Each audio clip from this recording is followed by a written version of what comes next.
Good evening, ladies and gentlemen out there in YouTube land. I am Deleted Scenes, and I would like to welcome you to tonight's episode of Live from Sparkwood in 21.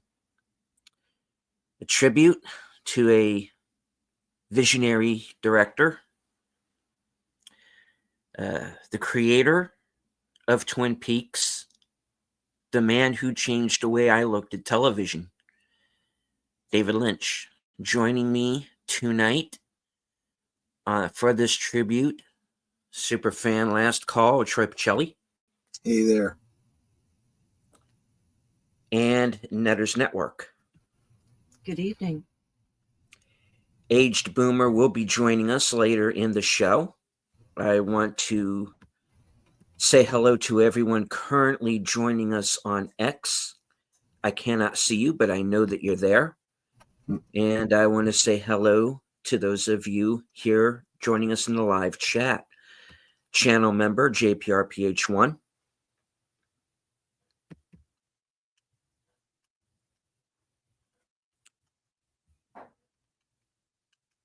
Right.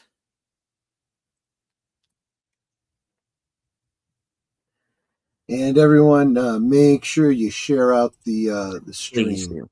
Yes. Because I've noticed that people tend to be a little bit slow in getting to the streams.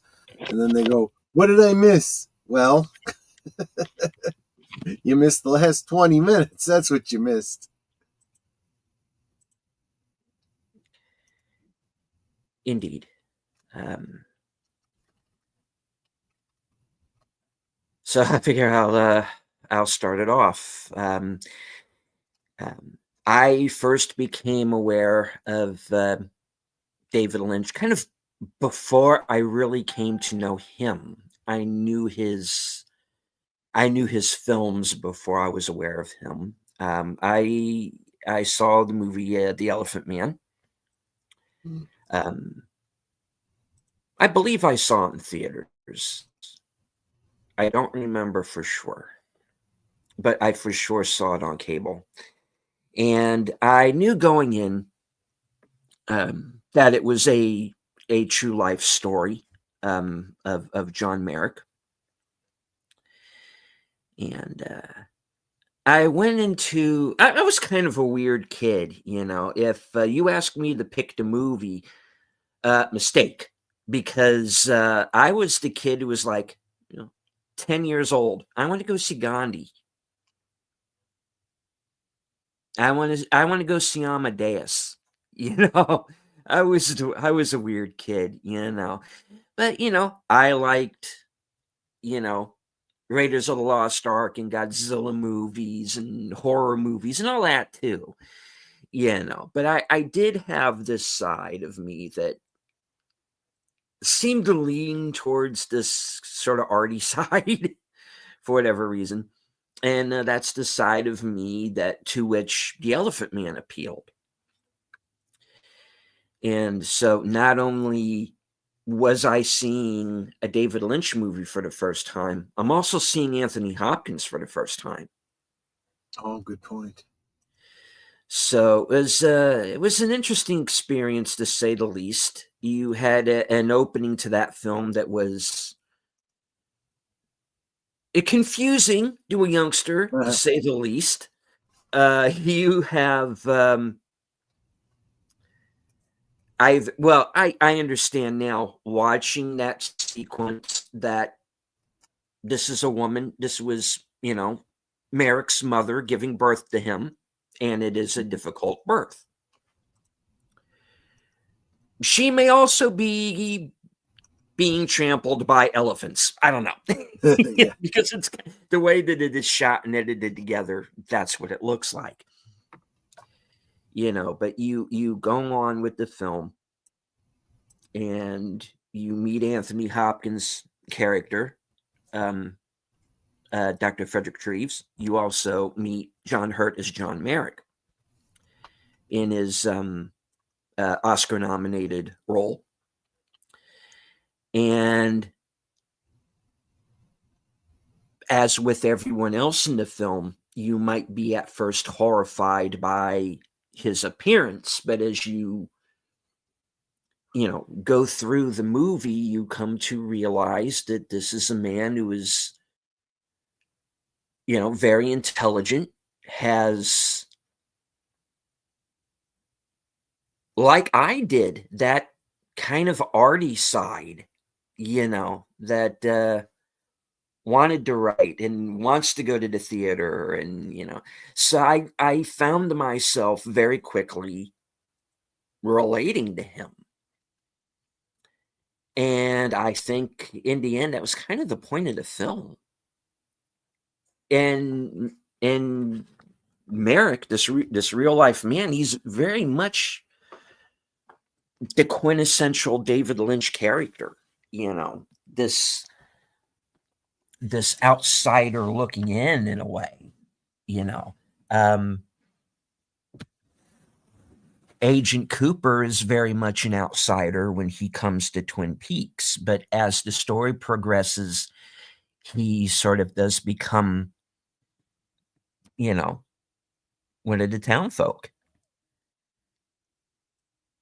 So that's the way that I sort of equate, Elephant Man and Twin Peaks. You later on get to Dune, and that's when, okay, at that point, I know who David Lynch is. I can put a name to a face. He's in the film, and very briefly, but he's in the film. And then I realized, oh, okay, he's the man who directed The Elephant Man, because at that time, when I saw that film, I didn't really pay attention to who writes a film, who directs a film, who's the cinematographer. I wasn't really paying that much attention. But later on, I started to pay attention. And then you get to Dune, and I understand Dune is... it was literally like a 4-letter word to him. But, and there's, of course, several different cuts of it, most of which he disowned. But I like that movie for all of its flaws. And that was my gateway into the world of Dune, and I became familiar with the books. And when I watched the other on-screen adaptations, I always compare them to Lynch's film.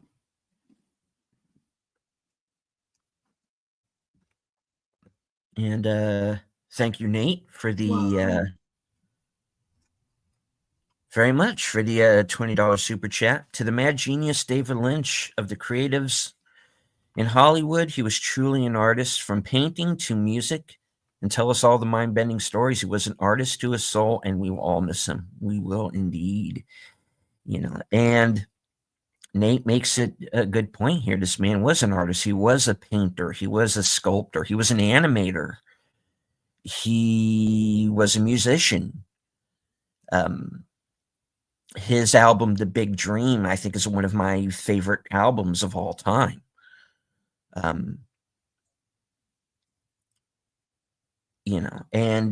Music being very much its own character, I think, in Twin Peaks. Of course, the late, great Angelo Badalamenti, and of course, Julie Cruz, who've we've also since lost. But to me, they kind of live on because Twin Peaks itself lives on. True. This is a man who not only changed how I looked at film, he changed how I look at television, and realized that, you could do something different with television. It wasn't just, you could do more than just be a procedural. You could do more than just be... And serialized television was there, but Twin Peaks showed that you could do more with it.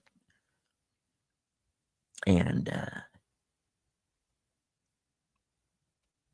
he left quite a footprint, that's for sure. And I don't know if in our lifetimes we're ever going to see anybody who can fill his shoes.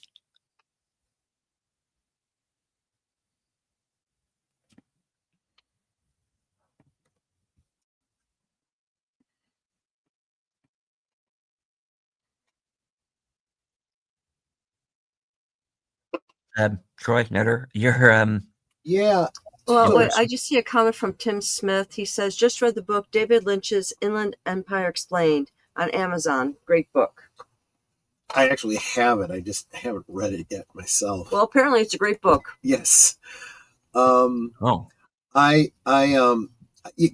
was the second time you had mentioned how he changed the way you saw television. And you're not the only one. And I don't just mean viewers. He changed the way television was made from that point on.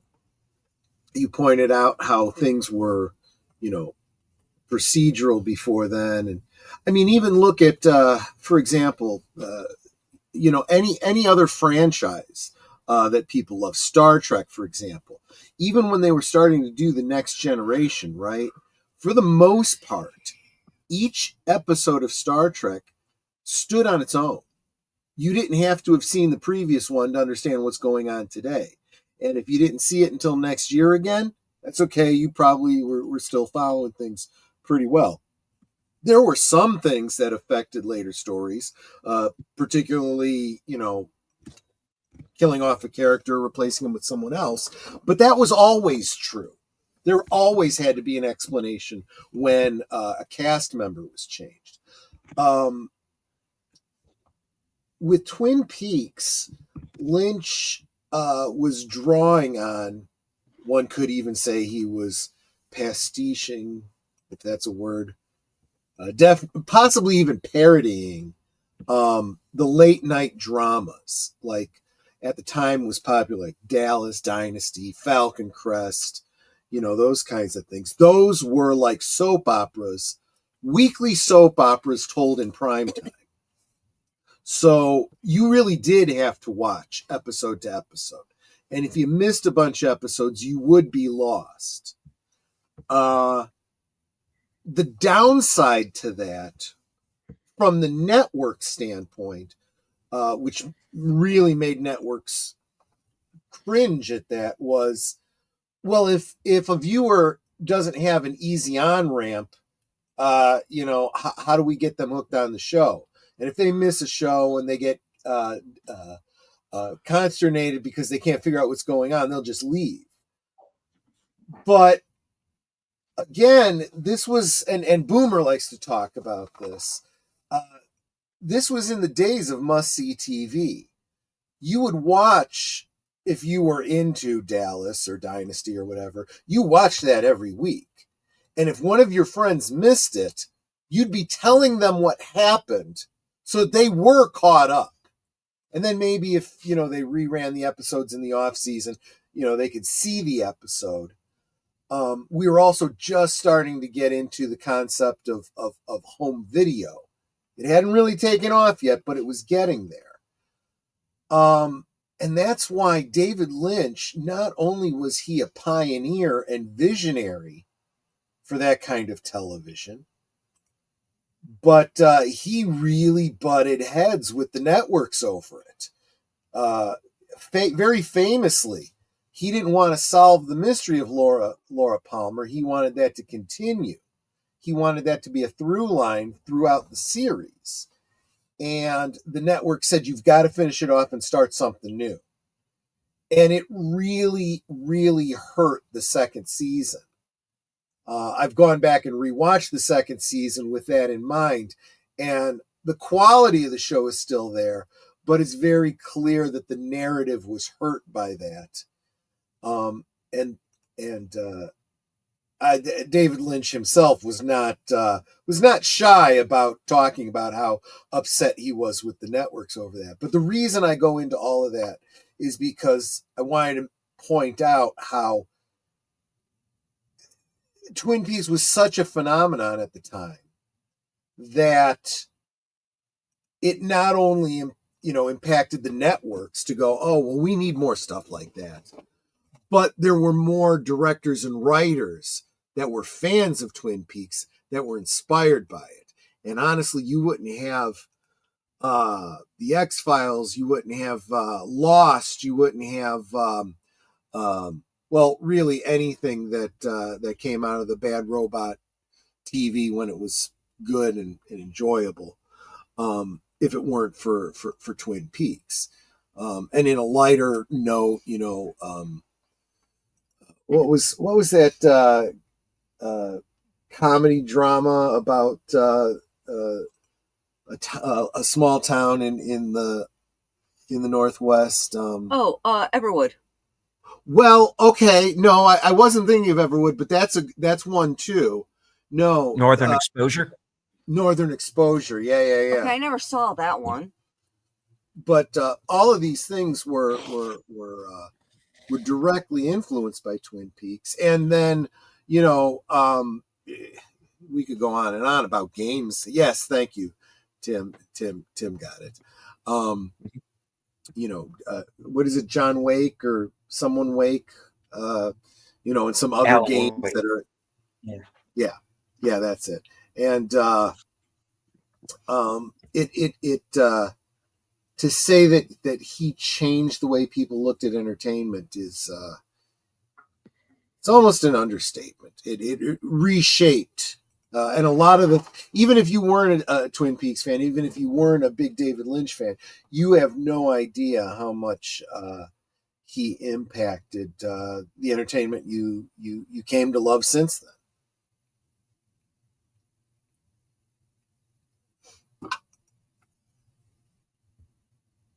No, I got to know David Lynch through Troy, watching Twin Peaks and Dune and Mulholland Drive. And I subjected you to Eraserhead. I don't remember Eraserhead, but yeah. A lot of people block it out of their minds. Yeah. But it was like watching Twin Peaks because of Troy's infectious enthusiasm about it made me want to watch it and see this mystery. And he also knows I love mysteries. So as we're watching it, I'm trying to figure things out, going, okay, is it this guy or it's this person, or how did this happen and what's going on? And of course, when it got to a point where you figured out who it was, it's like, oh, that's disturbing. But of course, then he introduced me to Dune. Mm. And I've seen so many variations of Dune. Mm-hmm. Of course, David Lynch's original was the best. But I really liked the story there. Of course, I had to keep asking him clarifying questions like, so is the planet they're on, they don't have any water because of this, or wait, and the planet they came from was all water, so they didn't have any desert. Yeah, and you really can't saddle David Lynch with that. He did the best he could with what he had to work with. Again, kind of having his hands tied by the production company, and he was not happy with Dune the way it went out. So, really, what can you do about that? Welcome, Big Al Presents.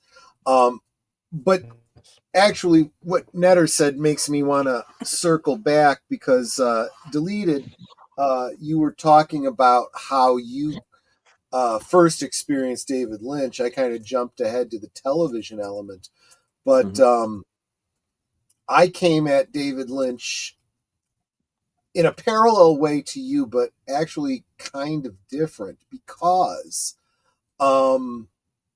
like, for example, you mentioned The Elephant Man, which was released in theaters in 1980, and I don't believe I saw it in theater in 1980, but I believe it was it was performed in 1979, and I think it aired on television in 1980 the stage play that was done by a U.S.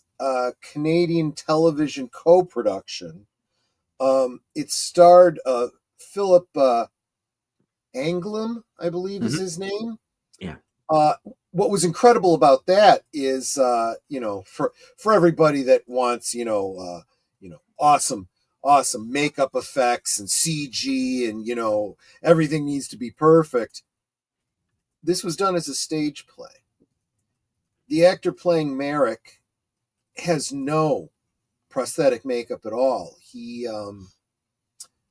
got, standard stage makeup. So, he's got a base foundation and eye makeup, but the production opens up with him standing on stage in a loincloth, and as the description, a very clinical description of what Joseph Merrick, what his affliction did to his body and what his appearance was like, the actor, begins to hunch over and, twist his limbs, following the explanation in real time. And by the time he's done, and then of course he's acting and, talking with the full mouth lisp and stuff, you swear you could almost see the prosthetics without seeing them. That was my experience, my first experience with the Elephant Man. And in grade school, our history class focused on that time period and the Elephant Man himself because it was in the pop cultural zeitgeist. So I was looking forward then to seeing the David Lynch production when I could. And honestly, I don't remember how and when I first saw it.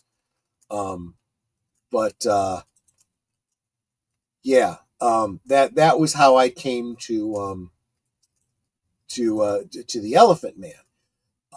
Dune, on the other hand, yes, I did see Dune in the theater.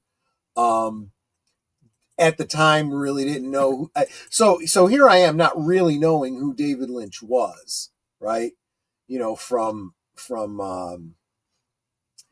The Elephant Man. I just knew The Elephant Man was a movie, and it had done really well at the awards and was highly acclaimed.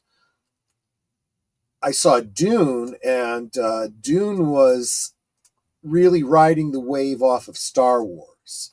It was very clear that the studio was trying to, capture that hype train there, especially when you see the things that weren't in Dune that they were kind of forced to add in. Like, well, Luke Skywalker is a lightsaber, so you need to have some kind of a special weapon that we can market. And David Lynch came up with the idea of the weirding module. Okay, a lightsaber uses light. This weapon will use sound. And actually, when you think about it, it's actually kind of brilliant. It's one of those additions that purists are like, yeah, that's not in the book. But I consider myself to be kind of a purist, and I look at it and I go, but it's not a bad addition. I kind of like it, But there are some weird elements, some very, I think I'll be the first person using this phrase tonight. Some very Lynchian elements. When you look at the design of the guild steersman, for example, it certainly does nod to the description in the book, but it's definitely a look that that you see in a lot of David Lynch's more abstract works. So it wasn't until college, which was what, 89 to 90, that I went to university. Yes, I was in the liberal arts department. Don't ask. But because I was in the liberal arts department, there was a lot of those artsy fartsy types. And there was I wasn't in the drama department, but I knew a lot of people that were in the drama department. When I would go to pick up my textbooks, of course, I'd be at least looking at all the drama books, and that's where I picked up my first. And this was not for a class. This was just for my own edification. A book on British accents for actors, and I learned how actors learn their accents. And Well, they could simply be born with it. well, yes, you have direct experience because of your mother or whatever. But I was talking to a friend who was in the drama department who was talking about David Lynch, and I think it came up probably because I had mentioned Dune, and this person said you should check out Eraserhead if you really want to start digging into who David Lynch is. I said okay, and I literally went across the street to the Blockbuster Video and rented Eraserhead, and I gotta be honest. First time I watched it, I had no flogging clue what it was I had just watched. I was completely lost. But I did see those elements there that after having seen Dune, and then by this point I had seen Lynch's version of The Elephant Man. I'm looking at this going, I see some connective tissue here, and this was a little bit before, any serious level of internet was available. So there weren't a lot of places that I could go and, touch base with other fans, and get perspectives and whatnot. But I started to appreciate a whole different area of filmmaking, this abstract idea where the narrative was secondary to visual art is really what it is, evoking less of a narrative and more of an emotion, and thoughts, and even hinting at philosophies, yeah, I gotta say, David Lynch's work up to that point for me was very the woman in the radiator in Eraserhead has a face like a mushroom cloud, like the picture by Henry's bedside. They are the post-nuclear wasteland. Her warmth represents God. Yeah, I mean that's definitely one interpretation, and you've just hit on several elements that again I think are through lines for David Lynch, right? There's something about distortions and I would say abnormalities of the head, and beings with large heads, sometimes faceless features. You're right. The mushroom cloud definitely is a through line, culminating in the third season of Twin Peaks, with the Trinity testing. So yeah.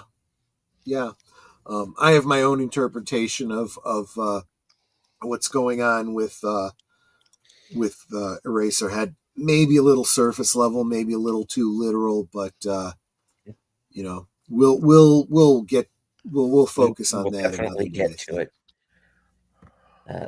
Tim Smith says Lynch grew up during the Cold War, very much influenced his work. Indeed. I do want to say hello to a few people who have joined us in the chat. Dulcimerist. Hello. Of course, Big Al Presents is with us. I am seeing Tim for the first time, so thank you to Tim Smith for joining us. And my partner in crime, the toxic gunslinger himself, the man who cannot be killed, Outlaw Bill. I will be joining Bill Thursday for Action Theater, and we're going to be watching Jack Reacher. It's 3:30 p.m. Thursday. And of course, Boomer has joined us on the panel. Good to see you, Boomer. Hello. I mean, I don't know. I'm just getting here. Is it somber or is it joyful, celebrating his life? What's the mood everyone's feeling? I guess that's what I'm wondering tonight. I mean, yeah, both maybe. I don't know. Well, yeah, maybe a little bit of both. Yeah. A little bit of awe, a little bit of memory. There's some somberness, but we were just talking about Eraserhead, and I think the quote that you got to pull from that at a time like this is, "In heaven, everything is fine." Yeah, I remember that song. Yes. Mm-hmm. But yeah, I don't know. I remember I was I was in Orlando at the time, and I remember there was this great little indie movie theater there that wasn't like the mainstream multiplex, and they had two movies playing, and one was Hayao Miyazaki's The Princess Mononoke, and the other was The Straight Story. And I was like, oh, which of these do I see? And I'm like, oh, and I decided on Princess Mononoke because I was worried that thing would be taken out of there after a week. Because back then, Japanese animation was like not popular like it is today. But then the next week I said, is Straight Story still playing? And it was. So I went and saw that very next week. Yes. And so one of the things that I thought was amazing is when we all got together for Twin Peaks at these different festivals in Snoqualmie. And there was one that we went to where Jen was there, his daughter, and she actually called him and said, "Hey, we're all at the fest. Say hello to everyone. There's a bunch of people here. Say hello." And she had him on speaker. He was talking to us. That was hello, really cool. Everyone. That sounds incredible. Yeah, it was. Yeah, the following year, he never actually physically went to these things, but the following year after that, he had filmed a little feature set in, I believe it was set in the Red Room, if my recollection is correct, of himself. And, it was a David Lynch piece. I don't think he talked in it. Very weird, very avant-garde. Done in that style that from Twin Peaks, that reverse motion thing. I do believe it has since become available either as an extra on one of the releases of Twin Peaks. I have them all, so I can never remember which one it is. Or it might be in his lime green box. But he originally did it specifically for us at the Twin Peaks Fest that particular year. And it was directly as a result of Jen calling him the year before. So it was like his way of doing something nice for the fans directly,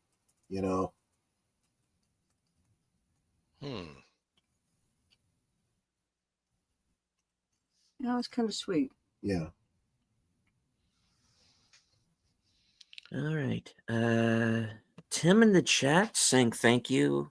Asked me what the symbol means in Inland Empire. If I remember that from the film and would like to know. I have not seen Inland Empire straight through. I've seen I've seen sections of it here on YouTube, people posting individual scenes. Can I ask a question? No. What is Inland Empire? I have to confess, and I should know because I did buy it for my sister as a birthday present when you were getting her. Have you not seen it at all? I don't think I've seen it at all. I was meant to watch it. And is it a series, a movie? What is it? Oh, it's a movie. It's a film. It's a film. Okay. It's a longer one, but it's a film. Yeah. How long is it? 3 hours. Wow. Yeah. Okay. All right. Yeah. There was something odd about it that was a shot on video instead of film. Is that what happened with that? It was shot digitally. Yeah. But not HD. I'm curious as to how it looks. That's what I'm curious. Oh, I don't know if it. I don't know enough about resolution and stuff like that. Tom Connors is the one that really knows all that kind of stuff. Right. But, I mean, it may look great. I just have not seen it. Well, yeah. My theory, kind of going off onto a brief tangent here, is I think shooting in HD is better when you're making a film set present day. But if you try to do it and you're shooting a film that takes place in the past, like, say, for example, Public Enemies, which was Michael Mann's movie about Dillinger. What took me out of the film was the photography, because you're shooting a film that takes place in the 30s with obviously very modern cameras, and it just took me out of it. But if you shoot something that way, set it present day, like Inland Empire does, or at least appears to in what I've seen of it, it doesn't bother me as much. Tim says, Inland Empire is one of only a handful of movies, maybe 2 or 3, that I would put on par with great works in other forms, sculpture, literature, etc. New 4K Inland Empire release is great. I'm glad there's a 4K, and I'm glad that they're starting to put David Lynch's films on 4K. I remember, I will give you Inland Empire as an example. You could not find that in stores.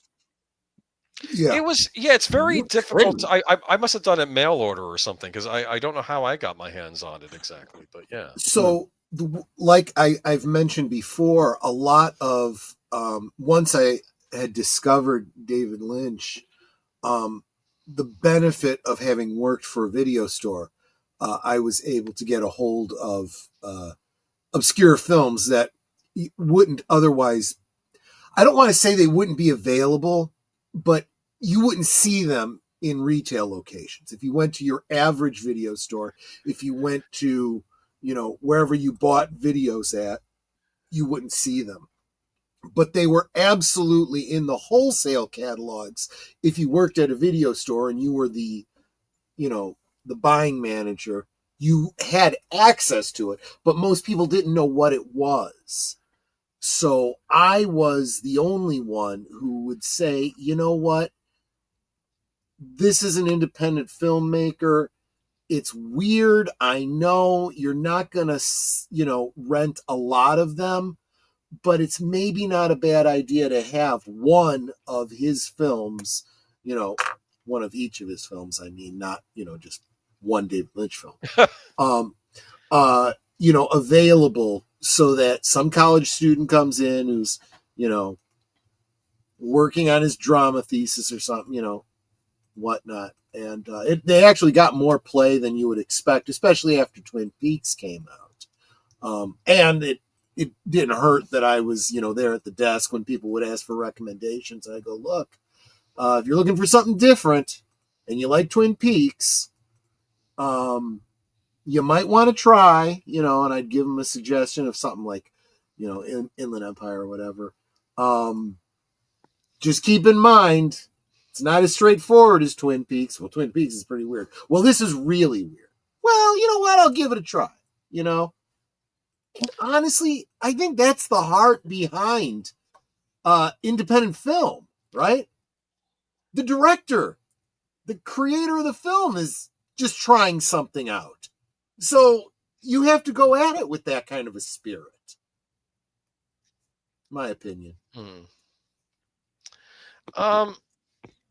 So this is another question I have for y'all in the group. If you could only own one David Lynch movie, which would it be?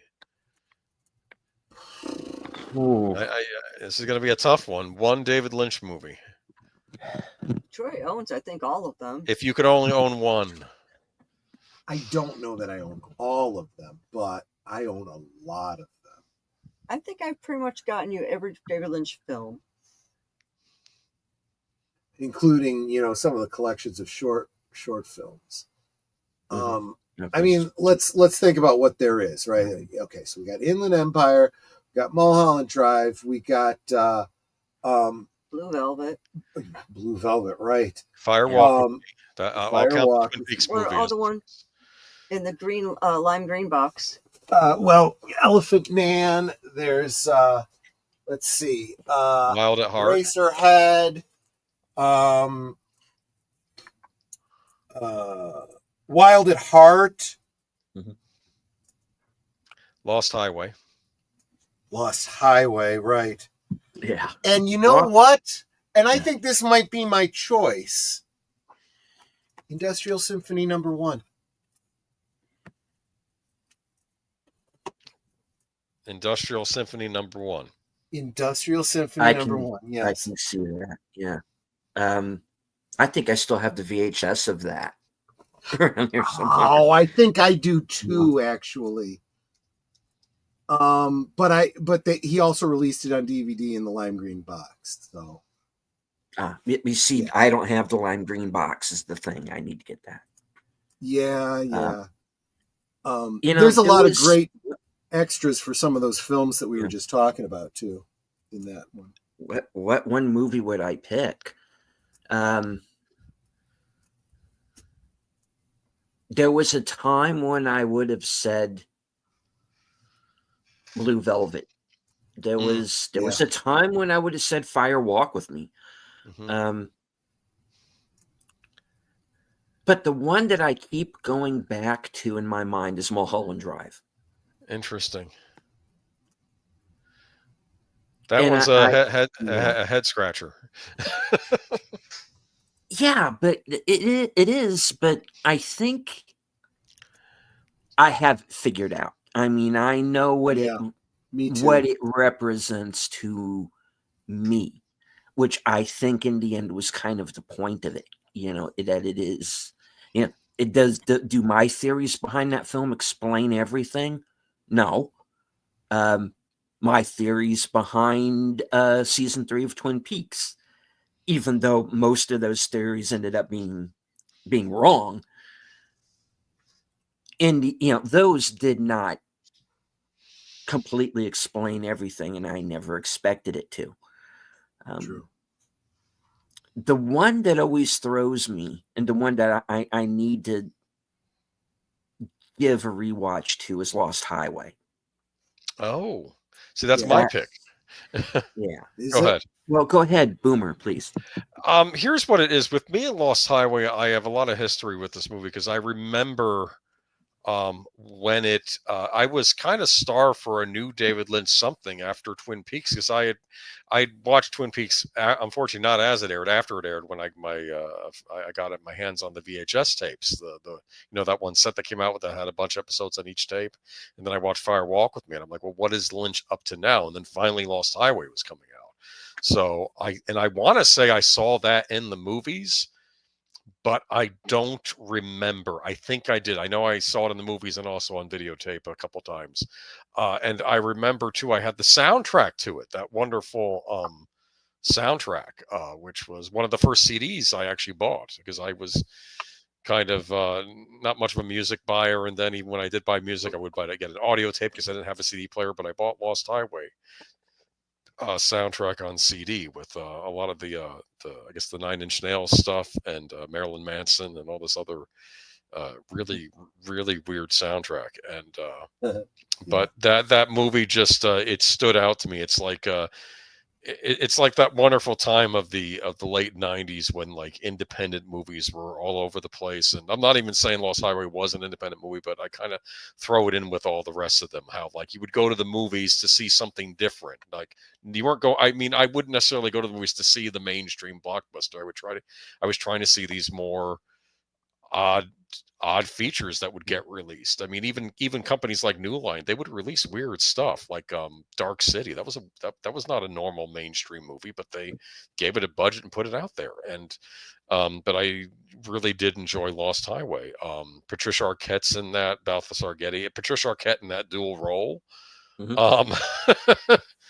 Which in fact, it's funny. There was like a book of like pinup pictures that came out, and I think it was something along the lines of Naughty and Nice, and it's like she sort of embodies that in that movie with the two characters she plays in some ways. I don't know, and For sure. it's one too that I never actually owned. I think after I saw it, because I think the DVD releases of it were kept getting botched. I know Lynch went on a tear. I think I forgot what company released it. He was not happy with the release they did of it, and finally Criterion released it a couple of years ago on Blu-ray and 4K Blu-ray. So I picked up the Criterion Blu-ray. It's a very nice, nice edition of that movie. So, and I finally watched it again, and like, yeah, this still is a head scratcher. The weird guy who I wonder, is he the Grim Reaper? Is he something out of Twin Peaks, like one of those weird beings? I mean, I don't know who he is when he gives him the phone and says, "I'm in your house right now," and he's standing in front of Bill Pullman, and he's talking to the guy in front of him on the phone. It's I don't know, and I know that one got slammed by the critics when it came out, unlike Mulholland Drive, which they loved, and I never quite understood why. If you think about why they liked like Mulholland Drive, it's not a big surprise. If you're but there's beautiful women in Lost Highway also, so it's if that's what the issue is. Well, yeah. I mean, I'm not gonna. I don't know, but could also be just as simple as being able to. I do think that of the films we've talked about, and maybe it's just me, because I've spent so much time with Mulholland Drive, and I really do at this point feel like I really do understand it. I just feel like it is an easier film to understand than many of Lynch's works. Another thing that's unique about Mulholland Drive, in terms of understanding the work itself, is that it is actually, there are only 2 films by David Lynch where he gives in and helps the audience understand what's going on. With Mulholland Drive, he's got the famous clues, things to watch out for, the list of things that were handed out to people as they walked into the theater. The same was true with Dune, in that you were handed a glossary of terms. That one is less of a David Lynch thing and more of a Dune thing, because we didn't get that though. When I saw in theaters, we didn't get the glossary. Interesting. But yet at the same time, I didn't feel like I was missing anything. I think I understood it well enough to follow it. That was me. But I get it. To go back to Tim's statement here about Lost Highway, the film very much is on a loop. I agree there. Jealousy and mental illness, for sure. Yeah. So Tim, going down that line of thinking, is Balthazar Getty's character another personality? Was he meant to be like a younger version of himself? Or, because that's the thing I don't get. It's like the mystery man, Robert Blake's character, being able to be in 2 places at once. At the same time, you also have, you have Bill Pullman, then you have Balthazar Getty, then you go back, and obviously, yes, the movie is on a loop, because you find out that in the end he calls himself. The whole Dick Laurent is dead thing on the phone. We find out in the end he's calling himself Robert Loggia, right? Yes. I love his like talk about just a gangster. in that movie. I mean, he even has his own theme song when he shows up in the limo, not even the limo, that car he was driving, and it just, I should know what car because that was important, that one scene. But no, it's just, this is a dangerous man. That's how you know as soon as he Yeah. shows up. And don't tailgate. No, don't Do tailgate not and tailgate. car links. I just, he got really angry at that. And you know what? I'm in the theater thinking, you know what? He's not wrong. How many of us have wanted to do this? You know, it's like, I mean, You know, and when you're dealing with a guy who gives 0 Fs to begin with, you know, yeah, you're going to get a reaction. Tim says, yes, Bill Pullman goes into a psychological fugue when he's locked in prison, imagines himself as a younger version of himself. Interesting. So That's a theory, yeah. I think, yeah, but it's a theory that I think makes about as much sense as anything else. Oh, I'm not crying. I'm with you. Yeah, I get it. It's. I mean, I know Patricia Arquette had her own theory on it too. You can read about that later, but it has sort of a similar vibe to it. But I don't know though. I'm just I will point out. Mhm. I will point out that you just mentioned that Patricia Arquette had her own theory about it.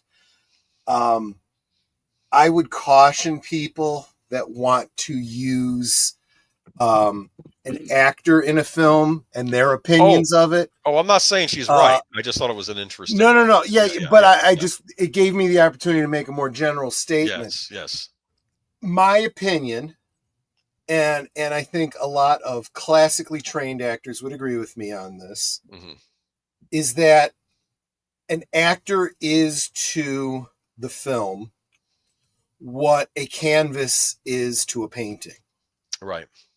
And the canvas does not get to define the meaning behind the paint that's splashed on it. Right. I don't think that her opinion has any more authority than anyone else's. That's what I'm saying. Yeah. I'll give you that an actor probably knows the film better than you do, having memorized the entire script. Yeah, I mean, has worked with the director and everything. Because to play the character, for an actor to play a character, you have to have some idea of where your character is going and where the story is going. So an actor coming up with their own theory. I mean, this reminds me of something I saw in an interview with Robert Blake. And he said to David Lynch, I'm not sure I understand everything in the script. So if I'm taking the character in the wrong direction, let me know so I can make that adjustment. And I thought that was interesting, because you have that's an actor who understands actor thinking about character. Yeah, that's an actor who understands his role, and I mean that in multiple senses. Yeah, it's interesting for a very I don't know what the right word is, avant-garde director, but he was also very he loved Hollywood. David Lynch, especially old Hollywood. You could tell that in how he talked about that. He was very reverential. He used to say that, they say old Hollywood's gone, but if you listen, I can sometimes hear like the old actors and stuff walking about. And I just think there are people in the industry that I don't take me too literally. But I would compare some people in the industry to David Lynch. For example, Tom Conkle. I think his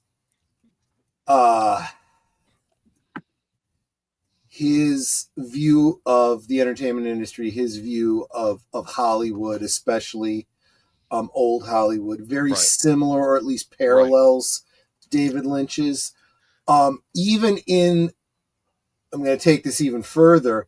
I think David Lynch and I believe Tom Conkle also see the flaws in Hollywood, especially modern Hollywood. You get a lot of that from Mulholland Drive. And, just sometimes a throwaway line that Lynch has said in interviews. There is definitely an idealized old Hollywood, a realistic view of old Hollywood, and maybe the realistic, flawed view of modern Hollywood. This is the girl. Yeah.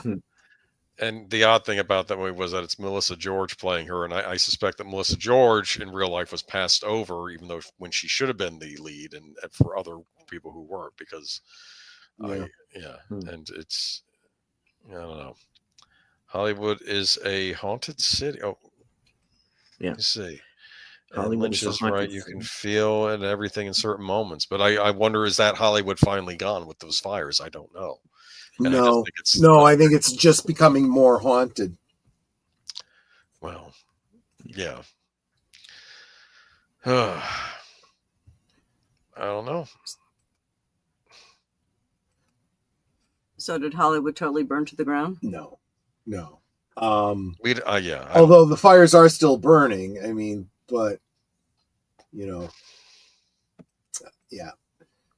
people are already starting to pivot and find workarounds. People always will. I think that for all that we've said about Hollywood, there will always be an element of Hollywood that lives on, even if it's not in California. But I think especially as I'm looking at what people are saying on social media, there's too many that are going to go ahead and rebuild right there, and probably vote for all the same people and do everything they can to keep everything the same, and because that's just how people are. But I also think that a trend that was beginning before these fires is there's going to be a lot of people in the entertainment industry that are going to start moving out of California and begin making films more in the independent field. Maybe like David Lynch, maybe like actually maybe like Ryan Reynolds. I mean, people that are just getting out and saying, you know what, I'm going to make my own movie. I'm going to go do it. If I got to start my own studio in Texas or Florida, I'll do it.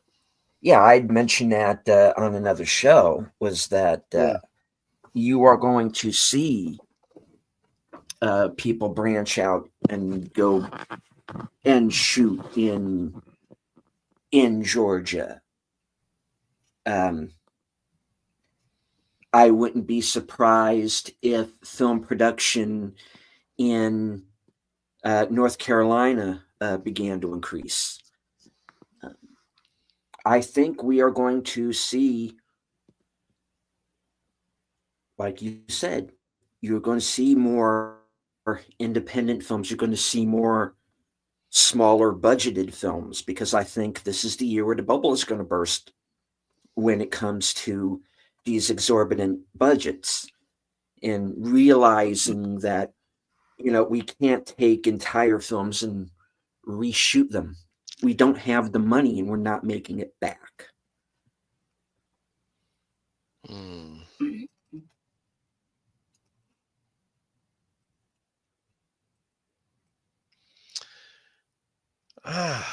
you think he's going to be honored at the Oscars?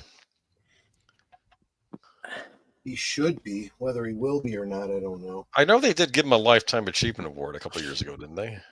They did, yes. Okay, so there is that. Nate says Hollywood might be gone for good. Entertainment industry will go on. Yeah, well, it's definitely going to have to change at this point, because for sure. I don't know. Tim said best film last year was Late Night with the Devil, $15 million budget. Very good film. I haven't done my top 10 for the year yet, but I wouldn't be surprised if Late Night showed up on it. So stay tuned for that. Those of I you still haven't seen it yet, but I interestingly did see a YouTube video about it that makes me want to see it. See, unlike so many other people, spoilers don't spoil movies for me. They oftentimes just make me want to see them. You'll find it interesting. You should check it out. I can tell. Yeah, I think I will. They really do get the whole 70s late night show vibe going as good as they can in that movie. I told you that the closing credits and the backdrop for Geeky Geezers was inspired by that. Yeah, it reminds me of what they had in late night with the devil. Yeah. Oh, very much so. Yeah. But if it wasn't for Troy giving me spoilers like on Twin Peaks and stuff, I never would have watched them. That's what captured my interest. This is getting a little off topic for David Lynch, but I had never seen the movie, and this was back in the mid '90s. After we'd gotten married, I was at a Dungeons and Dragons game with my friends, and they were always quoting from a movie, and I'm like, what is this you guys keep quoting? And it's like, oh, it's Heartbreak Ridge. And I'm like, I've never seen Heartbreak Ridge. They're like, what? They canceled that night's Dungeons and Dragons game, and we sat and watched Heartbreak Ridge. I loved it so much, I went home and told Netter about it. And honestly, it wasn't the kind of movie she would have like gravitated towards, but she always said that there was something in the way that I told her about the story that she's like, yeah, I think I'd like to see that movie. Now she loves it and quotes it too. That's one of my favorite films. Yeah.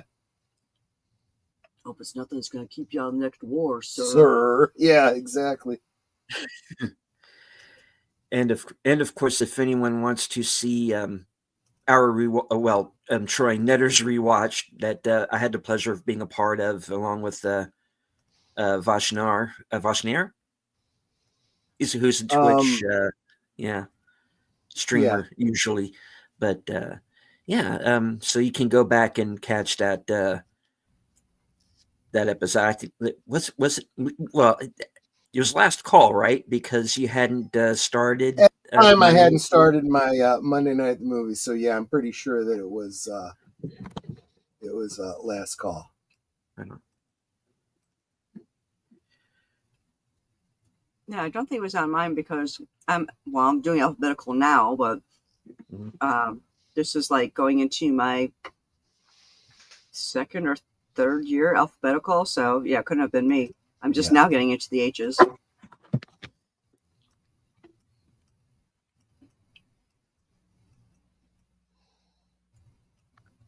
So, does anybody have any thoughts? Do you think that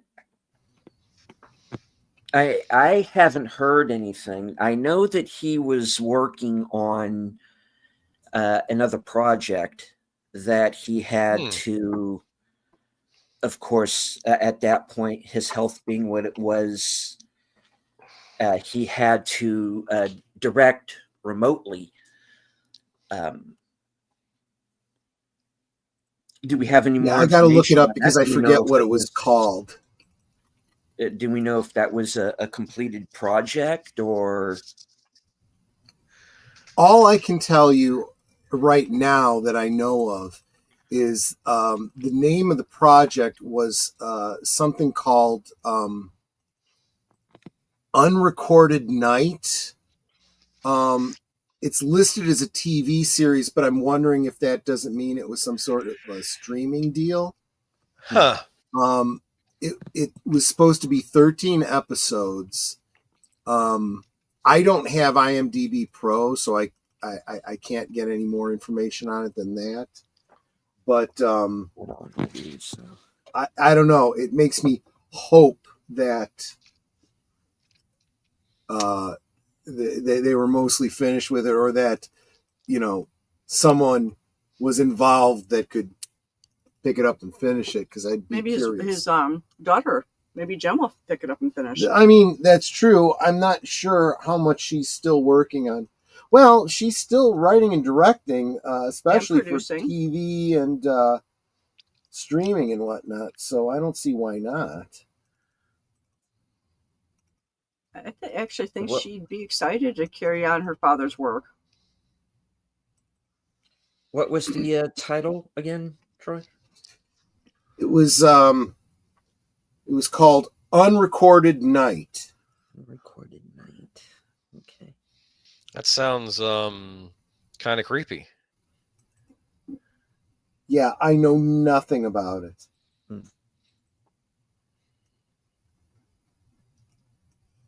No, don't ask me. I know nothing. I know Right. Nate nothing. has a question. Deleted scenes. Do you think Twin Peaks rewatch one more time in light of events, or do you think it's too soon? Perhaps. But one thing that I know is we still have other episodes that we wanted to do. We still have the Secret History book to cover. I know we want to get Cameron from Obnoxious and Anonymous, and please go to his channel and watch the tribute that he did to David Lynch. That was an outstanding stream. He of course directed a fan film, which we also want to watch. So we have some other plans, and we want to. I know an Eraserhead watch party is something that we've been talking about. So eventually, we might get around to rewatching this series at some point. When that might be, I think that would be, farther down in the future. But it's an idea. Well, we never watched the European movie edition of the pilot, have we? I know Troy did it on his own channel, but Oh, I am not sure if I mean, there's got to be a way I can get a hold of it digitally to show it to you guys. I have it on VHS. oh yikes! Okay, never mind then. Yeah. That might be a little tricky. All right. I mean, we do have a VHS player. Yeah, I mean, but, I have you the know. means, not Oh, easily we don't want to put you accessible, out but like that. That might. Not I be do fun. have the means to Transfer VHS to yeah. DVD. Yeah, it would take some doing. And the fact is, the reason I haven't, built a setup to do that easily is because I've been able to find so many things, online digitally. It's like, well, it's easier to just, rip it and make my own, whatever, physical media from that rather than, a direct VHS copy, which may not even be as good, but I'm sure it's out there. Yeah, actually, that might be interesting, and I think that there's definitely a night coming up we'll have to do that, because it does have a different flavor, and it really does give you the impression of, oh, okay, I see where they were going with this, All right, I have some information here on Unrecorded Night. This is off of IMDb Pro. I wasn't hinting that I wanted you to use your account, but I was hinting at you to use your account. Because believe it or not, folks, I actually have one.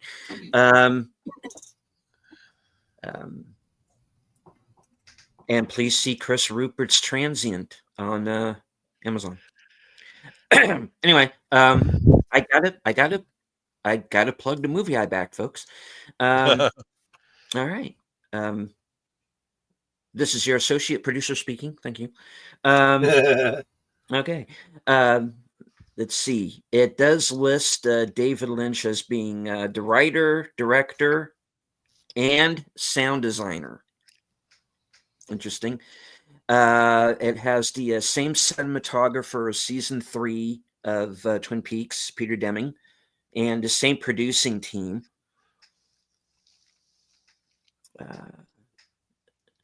This is slated to be a Netflix series, 13 episodes. See, I was right about the streaming thing. Unrecorded Night has stayed off the radar until David Lynch copyrighted 13 unpublished episodes of the project in the dramatic work category of Production Weekly back in June of 2020. The working title of the project is Wisteria. Estimated budget $85 million.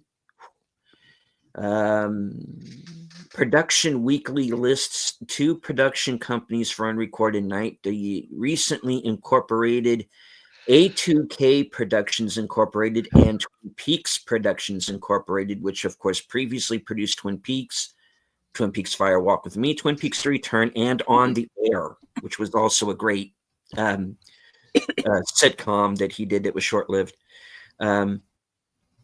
Was to be shot at Calvert Studios in LA, where The Return was partially shot.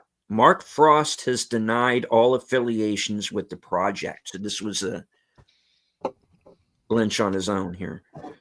The initial number of episodes was supposed to be 25, with each one lasting an hour, but this was later changed to 13. With only 13 being copyrighted by Lynch, with each episode described as, quote, being like a mini movie. Series was scheduled for 200 shooting days, which was pushed back to 2021 following the virus of unknown origins. Right. I've heard of that. Yeah. And was to be shot on location in Los Angeles. So that right now, that's all I've been able to find on it. There's no cast listed. I did hear at one time that he was planning something that was to star Laura Dern. I don't know if this is it. Maybe she was going to show up in, if she's going to show up in a episode or be in the whole thing. Your guess is as good as mine. I hope they finished it, and because it sounds intriguing. I'm definitely interested. But that's it. That's all I have on it.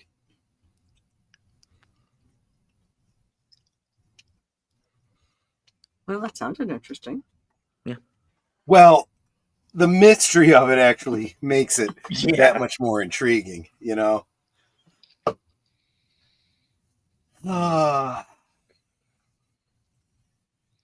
right. Well, Here's another question that eventually somebody's going to have to broach. Brioche? After we did that whole Twin Peaks The Return with Showtime, I don't know what the rights issues are, but what do we think the possibility is of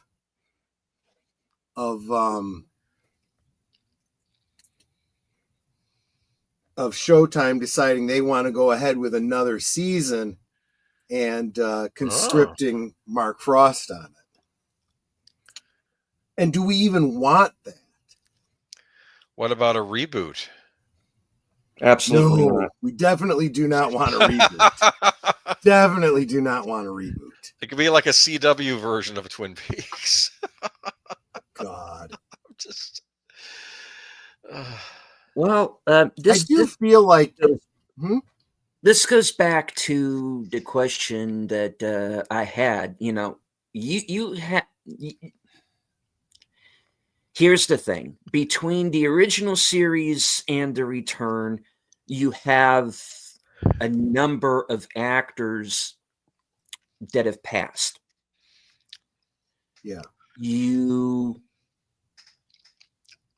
have most of the ones who are left say they would not do it unless Lynch was involved. Right. That's true. So I am also wondering that if it was, say, for example, Mark Frost sat down and wrote a 4th season. Mm-hmm. Number one, would Showtime do it? And or Netflix or whoever, would they could they find a network to do it? And has Mark Frost earned the same respect among the cast that Lynch did? Would the people who say that we would only do it if Lynch was involved come back for Frost? Okay, I think there's a number of things to unpack with that. So first, I'm going to take the middle thing. I don't think Frost would do it unless he had Showtime coming to him and saying, "Hey, don't know what the rights are on the Lynch side, but we'd kind of like to continue. Would you like to do another season?" I think that's the only thing that would even get him thinking about doing. That being said, your thing about, all the people that said they wouldn't do it without David, you have to keep that in the context of what was going on at the time. Originally, it was happening with Mark and with David, and David was starting to feel the pressures from Showtime, and he was going to back out. And this was everybody involved saying, without David, you won't have a project. You better get him back or we're not doing it. It was more of them negotiating with Showtime than it was them literally meaning they couldn't do it without him. I mean, they might. Many of them might feel that way or feel that there's no point in doing it. But I don't think that's what they meant at the time.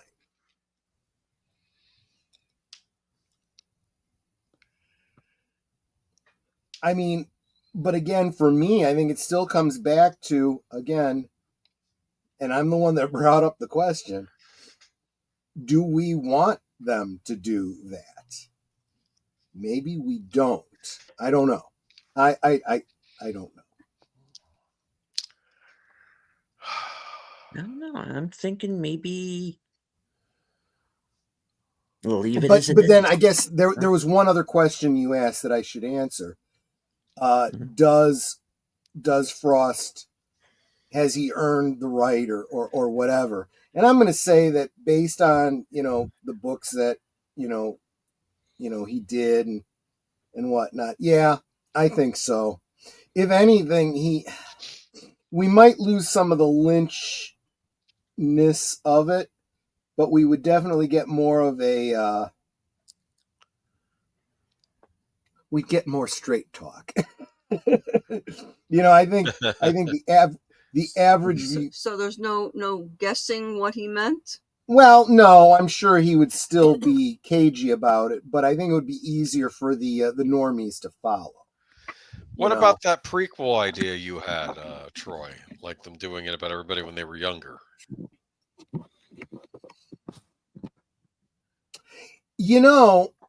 I think I'd rather see that than have someone trying to continue without David. I think that's actually, yeah. But I'm just kind of talking out of my ass. Let's be honest. I don't really see it happening. I'm just saying, what if? Like I said, I'm not even saying I necessarily want it to happen.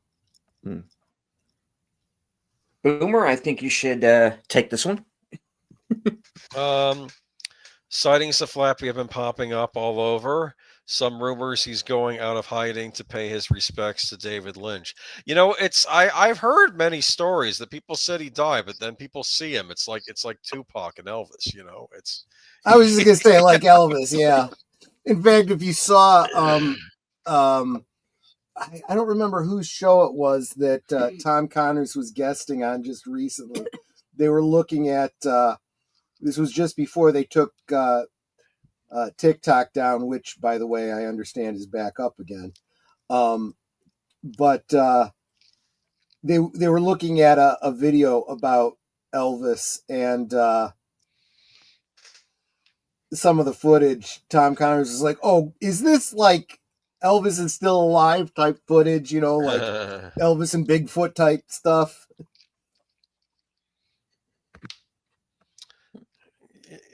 I don't know. Alrighty. So,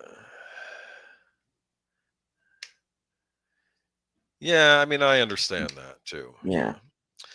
But I don't know. I guess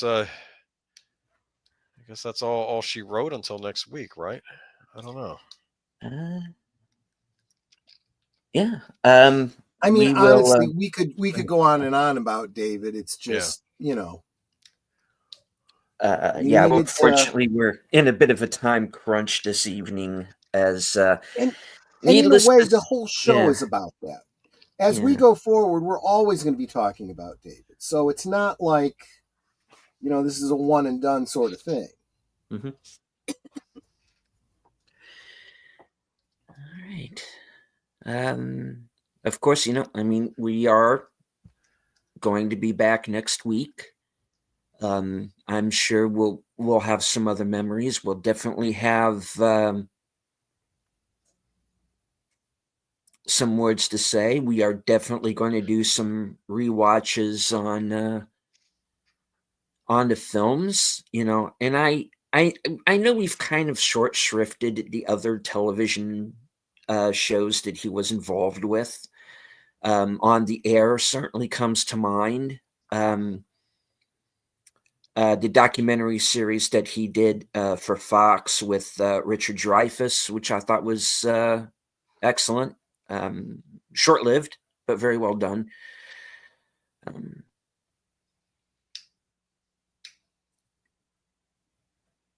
Folks, we lost a visionary, and yeah,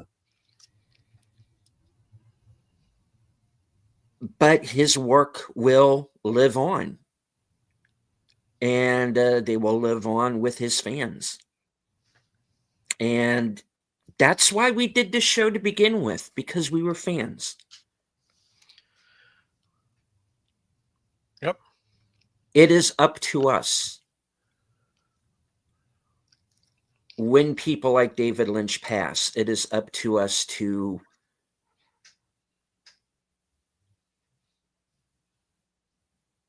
continue in their stead, for lack of a better term. You know, he will be in our memory, and his films are going to be on our shelves, and so are his albums. And while we were not entirely surprised because we knew what his health situation was, we weren't expecting to lose him this soon, I don't think. So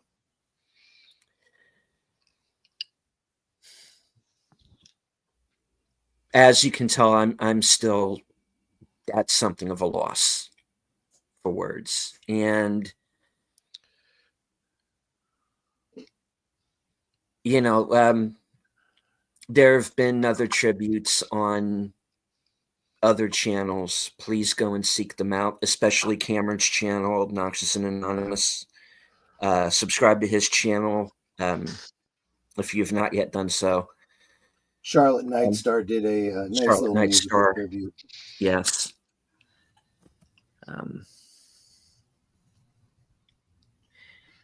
Indeed, very much so, Nate. All right, any final thoughts before we wrap it up? Rest in peace, David Lynch, and I will miss you. They say that people die twice, when you die physically and when the last person says your name for the last time.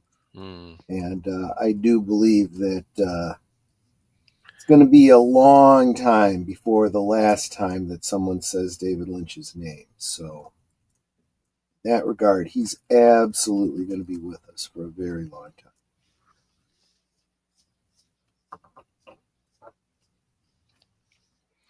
And he's one of those people that he's hard to forget. So, like Troy was saying, his memory, his work is going to live on, because no one does it like David Lynch. Mm.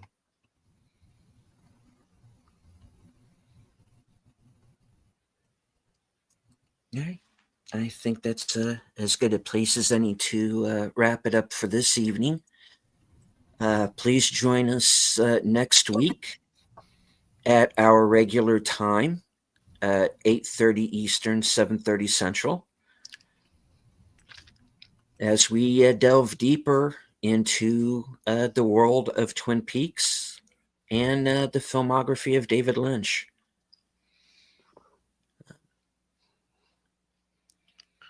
Netter, would you like to take us out with your usual closing? Absolutely. Y'all know what I always say. And even though I say it all the time, I'm not just saying it to say it. I mean every word of it. We can talk amongst ourselves, and that's all well good and fun. But it's so much more fun when you guys are joining us in the chat and you're dropping the comments, questions, trivia, being goofy, whatever it may be. And it doesn't feel like we're separated by miles or continents in some cases. It feels like we're all hanging out in our family room, passing the popcorn and having a great time. And you guys, you know you're not just our friends. You are our family. We love you guys and we appreciate you so very much. You could be anywhere right now and you're here. And we appreciate that so very much. It's not just encouraging for those of us on the panel, it's encouraging to everyone else that's in the chat as well. I mean, I know I enjoy seeing you guys in each of our chats. And every time I do, it makes me smile because it's like, they're here, you know? And if you're not here, we do miss you. So if something ever comes up where you can't make a stream, can you pop in and at least say hi so we know you're okay? Because we'd really appreciate that. And thank you for the many, many ways that you all support our channels. You give us the thumbs up, the comments in the, not just in the chat during the stream, but comments afterwards, helping those algorithms. You've become members. You've given us super chats and super stickers. You share out the streams. The subscribing, even for the new people, subscribing to our channels, it means so much to us. And a sub doesn't cost you anything. It's just clicking a little button, but it's immeasurable to us as content creators. So thank you so very much for being here with us and for us. And until next time, good night and God bless. All right. I do want to remind everyone that Troy's Troy will continue with his Blake 7 rewatch, episode 2 of season 2. That will be at its normal time, I can't hear guess. anything, so I don't know if I got dropped out or not. Pardon me? I can't hear anything, so I don't know if I dropped out or not. No, you didn't. You're good. No, they can still hear you. Okay. Yeah. Yeah. Mm-hmm. So usual time for Blake 7, Troy? Yeah. Oh yeah, because this is early for us, isn't it? Yeah, I've got it scheduled for 9:30, so we'll stick to 9:30. That would be 9:30 Central, 10:30 Eastern, folks. Yeah, sorry, I forgot. Right. Which I unfortunately will have to skip tonight because I am going to be here in a few minutes. I will be joining 32 Flavors of Nick Weiser as I will be on the panel for Toxic Tuesday. And we're going to be talking about the Equalizer 3. Cool. All right.